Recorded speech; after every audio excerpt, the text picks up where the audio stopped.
Louis de Funès a tourné avec un grand nombre de réalisateurs, mais vraisemblablement son favori était Jean Giraud, parce qu'avec lui, il a notamment tourné Pouic Pouic, Faites sauter à la banque ou les 4 épisodes du Gendarme. À ce point, le casting était devenu une formalité administrative, et on retrouve des habitués comme Claude Jansac et Michel Galabru. Autant pour ce qui est du résultat final, analysons. Antoine Brisbard est un auteur comique à succès qui veut se reconvertir dans les pièces de théâtre policières, mais ceci cache un sombre plan pour se débarrasser de l'éponyme Jo qui le fait chanter. Et malgré un revirement de cœur au dernier moment, Brisbard finit malgré tout par le tuer. Il va donc utiliser de tous les stratagèmes possibles et inimaginables pour cacher le corps, car l'inspecteur Ducrot, joué par Bernard Blier, a du flair. Et il est bien déterminé à retrouver ce cadavre qu'il flaire. Mais au fait, est-on bien sûr que c'est Jo qui a été assassiné? Puisque je vous aime bien, je vais vous faire une faveur. À la fin de cette vidéo, recherchez dans YouTube « Avez-vous déjà vu un crime pas parfait du tout ?» et visionnez-la. Ça dure moins de 2 minutes, et voilà, plus besoin de regarder Jo. Et en plus, ce court-métrage a le mérite d'être drôle, parce qu'ici, c'est bien trop souvent morose. Le film est l'adaptation d'une pièce de théâtre, mais cette fois, je ne vais pas essayer le rapprochement à Pouic Pouic ou Faites sauter la banque.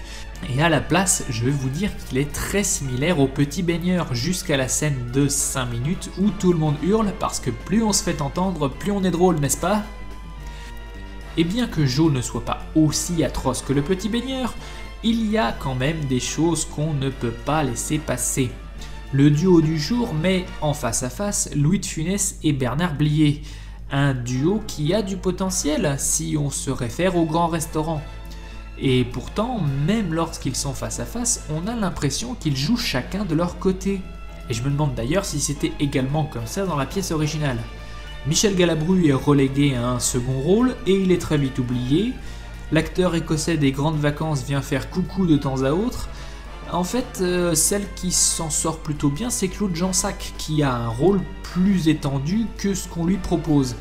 Mais elle est quand même prise au piège d'un scénario qui a très mal vieilli, et d'une ambiance qui ne prête pas vraiment à l'humour. Je veux dire, la bande originale pète le feu, mais elle n'a pas sa place dans un film comique. Regardez la scène finale du livre 6 de Kaamelott pour vous en convaincre, parce que c'est la même musique. En définitive, Jo n'a que très peu de bonnes idées. Et d'ailleurs, je conclurai en disant que quand le personnage le plus drôle du film, c'est le cadavre, quelque chose a merdé quelque part. Ce n'est pas le pire film de Louis de Funès, mais on s'en approche. On rigole de temps à autre, mais jamais de bon cœur. Et ça reste l'exception qui confirme la règle. Peut-être que le fait que ce soit une adaptation de pièce de théâtre le rend trop conventionnel. En tout cas, je ne saurais que trop vous le déconseiller. Dans le genre comédie avec Louis de Funès, on fait bien mieux.